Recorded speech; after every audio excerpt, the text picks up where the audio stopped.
Communication skills really begin to take off in the second year of life. Toddlers are excited to communicate with adults and increasingly peers in back and forth interactions.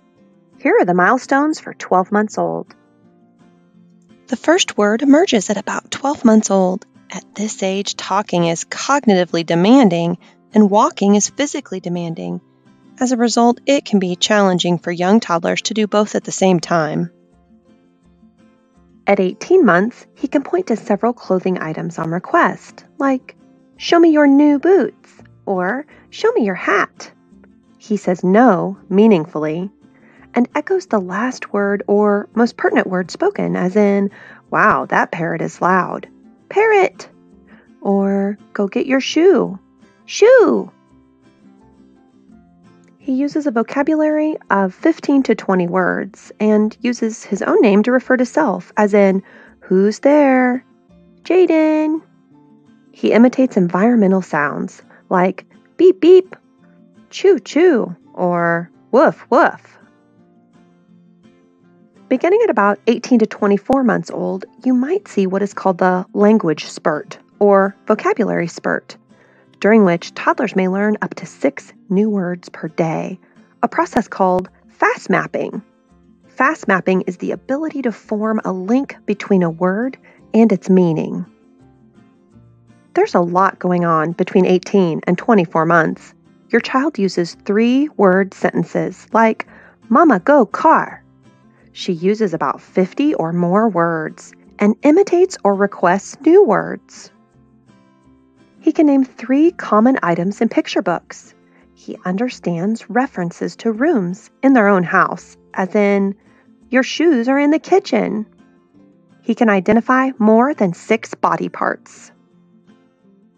She understands compound or 2-part sentences, such as, "First, we will put our shoes on, and then we'll go to the park." She can follow a direction that includes 2 separate and distinct requests. "Give me your spoon and throw your bowl in the trash." She answers simple questions with more than a yes or no response, what, where, and who questions, but not why or when just yet. At 24 to 36 months old, your child uses 2 to 3 sentences at a time when speaking. She uses 300 to 1,000 words, and she names 8 common items and pictures. She can also recite nursery rhymes and familiar songs. He understands all common action words, such as jump, most common descriptive words, such as pretty, and some prepositions, such as in. Your child regularly engages in conversations using short sentences to share experiences.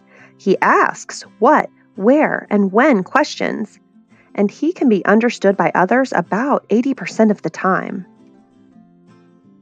There's one last concept related to communication that we need to cover, and that is what's called the word gap. In 1995, researchers Hart and Risley identified a gap between the vocabularies of children of higher income families as compared to lower income families.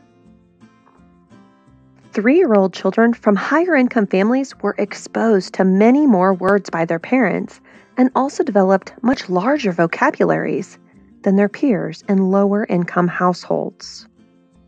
According to this study, on average, children from families receiving welfare heard only about 616 words per hour. Children from working class families heard around 1,251 words per hour, and children from professional families heard roughly 2,153 words per hour. Following this trend, by 4 years old, children from professional families would have heard almost 30 million more words than children living in poverty. Interestingly, Hart and Risley noted that it wasn't just the number of words that was different in high and low-income families, it was also the quality of the language. Professional families use more encouragements, more questions, more conversation, and more descriptive language. Families receiving welfare used more prohibitions and commands, such as "don't do that," and less back and forth conversation. In 2013, a small study of 20 toddlers found that this same type of language gap was apparent with even younger children. This study found that by 18 months old, toddlers from disadvantaged families were already several months behind more advantaged children in language proficiency. There is also significant socioeconomic differences in neurocognitive development, particularly with regard to language. These differences appear to be due to differences in children's home experiences as well.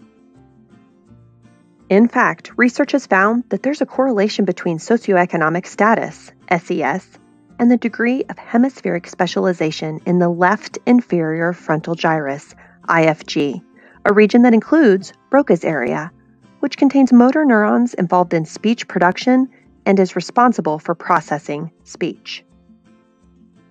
Simply put, children from higher SES households showed more efficiency and specialization in this part of the brain, whereas children from lower SES households showed more diffuse or general brain activation. Researchers have concluded that children in low-income households may have physical differences in brain architecture as well as differences in observable skills. These findings suggest that the weaker language skills of children in low-income households may be related to a lack of underlying neural specialization.